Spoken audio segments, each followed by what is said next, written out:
அண்மை செய்தி சென்னை ராயபுரம் தொகுதியை பொறுத்தவரை அதிமுக வேட்பாளர் ஜெயக்குமார் டெபாசிட்டை இழந்துள்ளார். அண்மை செய்தியை தற்போது நாம் பார்த்துக் கொண்டிருக்கிறோம்.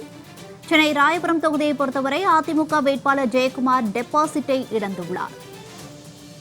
சென்னை ராயபுரம் தொகுதியை பொறுத்தவரை அதிமுக வேட்பாளர் ஜெயக்குமார் டெபாசிட்டை இழந்துள்ளார். அண்மை செய்தியை தற்போது நாம் பார்த்துக் கொண்டிருக்கிறோம். சென்னை ராயபுரம் தொகுதியை பொறுத்தவரை தற்போது அதிமுக வேட்பாளர் ஜெயக்குமார் டெபாசிட்டை இழந்துள்ளார். வெறும் 18,202 வாக்குகள் மட்டுமே அவர் பெற்றுள்ளார். படுதோல்வியை சந்தித்துள்ளார். அண்மை செய்தினை தற்போது நாம் பார்த்துக் கொண்டிருக்கிறோம். சென்னை ராயபுரம் சட்டமன்ற தொகுதியில் 18,202 வாக்குகள் மட்டுமே அவர் பெற்றுள்ளார். கூடுதல் விவரங்களை வழங்குவதற்காக செய்தியாளர் ஜெயலானி இணைப்பில் இருக்கிறார். ஜெயலானி வணக்கம். இது குறித்த விவரங்களை பதிவிடுங்க. வணக்கம். தமிழக சட்டமன்ற தேர்தலுக்கான அந்த தேர்தல் வாக்கு எண்ணும் பணிகள் என்பது இன்று காலை 8 மணிக்கு தொடங்கி தொடர்ச்சியாக நடைபெற்று வருகிறது.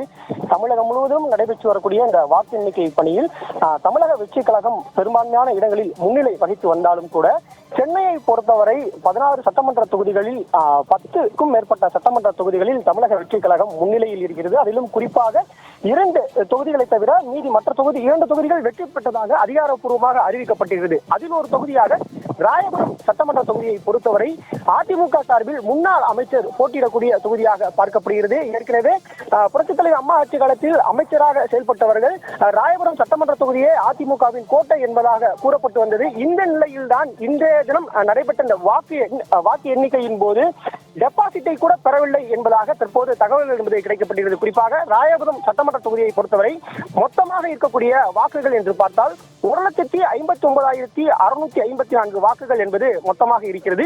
இதில் 23ஆம் தேதி தேர்தல் போலிங் டேட் அன்று பதிவான வாக்குகளை பொறுத்தவரை 1,26,346 வாக்குகள், ஒட்டுமொத்தமாக 79% மக்கள் வாக்களித்திருந்தார்கள்.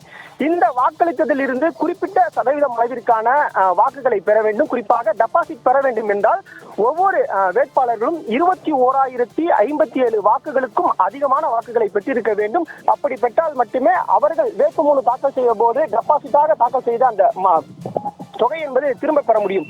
ஆனால் தற்போது அதிமுகவின் வரலாற்றிலேயே முன்பு எப்போதும் இல்லாத வகையிலாக அதிமுக இந்த தேர்தலில் பல்வேறு இடங்களில் முன்னாள் அமைச்சர்கள், மூத்த எம்எல்ஏக்கள், மூத்த உறுப்பினர்கள் என பலரும் தோல்விகளை சந்தித்து வருகிறார்.